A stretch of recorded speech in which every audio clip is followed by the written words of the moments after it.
ఇంతలోనే విపత్తు వచ్చింది.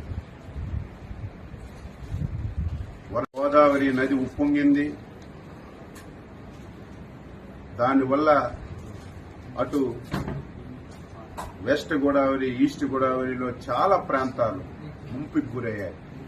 చాలా గ్రామాలు ముంపుకు గురై ప్రజలు చాలా అవస్థలు పడుతున్నారు. మీరందరూ సజీవ సాక్షులు. గతంలో కూడా మీరు పనిచేశారు.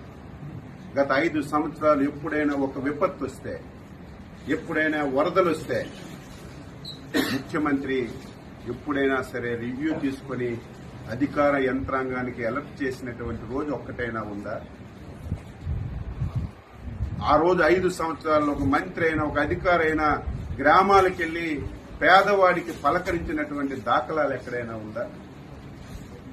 మొన్న ఎప్పుడైతే భారీ వర్షాలు వస్తాయి, గోదావరి నదికి విపరీతంగా వరదొస్తుందని తెలిస్తే మా విపత్తుల శాఖ మంత్రి శ్రీమతి అనిత గారు జూమ్ లో కాన్ఫరెన్స్ తీసుకుని కలెక్టర్లకు అలర్ట్ చేశారు. ఏవైతే ముంపు ప్రాంతాలున్నాయో, ముంపు మండలాలున్నాయో అధికార యంత్రాంగానికి అప్రమత్తం చేసి ఏ ఒక్క ప్రాణ నష్టం జరగకూడదు, వారందరికీ సురక్షిత ప్రాంతాలకి తరలించడమే కాదు, మీరు చూశారు గతంలో వరదొస్తే తరలించి వారికి బస్తాల్లాగా ఒక స్కూల్లోనో కొట్లోనో పెట్టేయడమే తప్ప ప్రభుత్వాలు చూడక ఆర్తనాదాలు విన్నాం.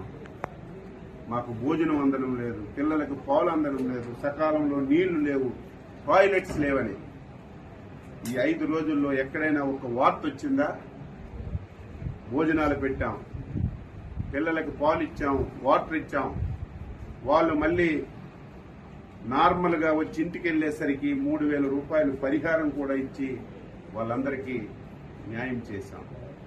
ఈ రోజు ఈ 2-3 జిల్లాలు తిరుగుతుంటే గత ప్రభుత్వం పాపాల వల్ల ఏవైతే పురాతనమైనటువంటి కాలువలున్నాయో, గెడ్డలున్నాయో 5 సంవత్సరాలు గాలికి వదిలేశారు. కనీస స్థాయిలో మెయింటెనెన్స్ చేయలేదు.